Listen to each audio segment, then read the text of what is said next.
आषाढी वारीची लगबग सुरू झाली आहे। नगरपालिका, पोलीस व मंदिर समिती प्रशासन तयारी पूर्णपणे करत आहेत। त्याप्रमाणेच पांडुरंगाचे कपडे शिवणारे निकते कुटुंबीय तयारीला लागले आहेत। गेल्या 5 पिढ्यांपासून देवाचे कपडे शिवणारे निकते कुटुंबियांची ही सेवा अविरतपणे चालू आहे। भजनदार चौकातील निकते कुटुंबियांचे कपड्याचे दुकान आहे। विविध कपड्यांची निर्मिती करण्याबरोबरच पांडुरंगाचे कपडे बनवण्याचे काम ते करतात। पांडुरंगाला परिधान करण्यात येणारी अंगी बनवण्यात विशेषतः निकते काकांचा हातखंडा आहे। माझं नाव राजेंद्र दत्तात्रय निकते आहे।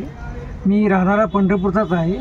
पंढरपुरामध्ये पांडुरंगाची जी मूर्ती आहे त्या मूर्तीचे पोशाख गेले 60 पिढ्या आम्ही बनवत आलेला आहे। यामध्ये अनेक प्रकारचे कापड असतील, वेलवेट कापड, जरीचं कापड, साठीचं कापड, असे प्रत्येकजण आपापल्या ऐपतीप्रमाणे पांडुरंगाला कपडे तयार करून घेऊन जातात। दरवर्षी वेगवेगळ्या प्रकारचे कापड आम्ही बनवतो।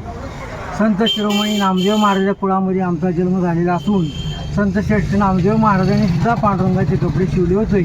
त्याप्रमाणे त्यांनी एक अभंग पण त्याच्यावर रचलेला आहे।